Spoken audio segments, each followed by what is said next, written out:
What's up mga bro? So ayan, magluluto tayo ng chicken curry. Ayan yung manok natin, di pa natin nahiwa, no? So ito pa yung mga ingredients natin. Yung curry powder, carrots, tsaka yung mga ibang pampalasa.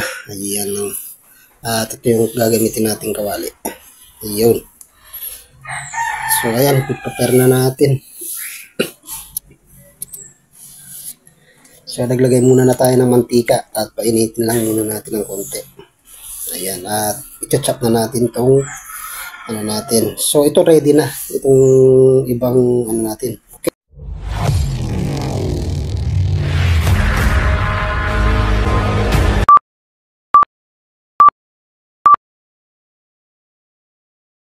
So ito na mga bro, at na-chop na natin. So ituloy na natin ang ating pagluluto, no. So na-chop na natin tong chicken at saka yung mga carrots, patatas natin. So itong kawali natin, ayan, igigisa na natin tong sibuyas, bawang, luya. So hindi pa ganong mainit tong ating kawali at nagmamadali na yan si OJ. Ayan, gutom na kaya minadali na. So ayan, medyo okay na itong ating ginisa, no. So pwede na natin ilagay itong ating chicken. Ayan. So ayan, kiwal-kiwal lang po natin para yung mga ingredients na kumapit naman sa panggisa natin. Ayan. So ikiwal lang natin para kumapit. Ayan.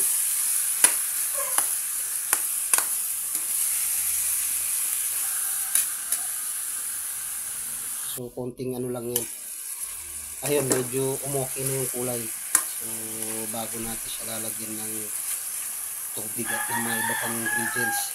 So ayan, ganyan po tayo magluto para kumapit naman. Ayun, so ayan, maglalagay na tayo ng asin at lalagyan na natin ng pinulbos na paminta. Ayan, yung pino. So lalagyan na rin natin ng ano yan, pampalasa na ano, ayun, MSG kung tawagin, at pechin at Ajinomoto. Ayan. So pagkatapos ng mga bro, ayan na, ikiwal-kiwal lang natin at lagyan na rin natin ng tubig para kumapit na talaga yung mga pampalasa. Ayan. So kiwal-kiwal lang muna natin at para mabalanse ang panlasa. Ayan na, nilagyan na natin ng tubig para na sa ganun eh, magpalambot na tayo. So pakukuluan na natin at palalambutin na natin. Okay. So ayan, tignan na natin. Ayun, sa sobrang bilis mga bro, ayan. So kumukulo na, konting-konti na lang yan. Ayan, konting kiwal-kiwal lang natin at ilalagay na rin natin ang gulay niya. Ayan na, nilagay na natin yung gulay mga bro. So konting lambot lang din sa gulay para hindi madurog. Ayan, lagyan na natin ng pinasarap na magic. Ayan, ibubuhusan natin yan para medyo kumapit na rin ang pinasarap na magic. Ayan. So tinipid po natin, no? Matipid na po yan. Kasi dapat mayroon pa po tayong bell pepper dyan at saka sili haba o yung siling green.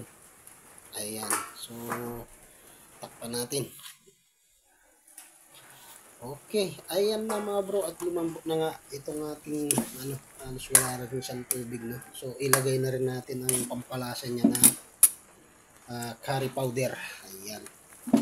So ito po lulutuin natin curry powder, para po sa ano. Ayan na, binuhos na ni Kuya Jay. Ayan.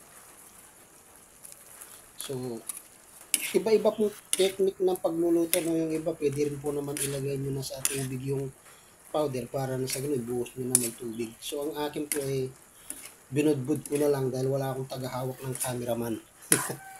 So ayan po, kanya-kanya na lang po ng style. So kung gusto niyo po makatikim ng curry, ganyan, okay din po naman. Na wala nang iba pang gastos, okay? So ayun mga bro, luto na, kapit na ang lasa at nangangamoy na. Ayan. Yan yung tinatawag na chicken curry. Ayan. So ayan mga bro, ang finished product ng ating niluto, ano? Ayan, umuusok na naman sa sarap. Ayan, chicken curry. Ayan, nagmamantika. Ayan mga bro. Ayan. Okay, kainan na.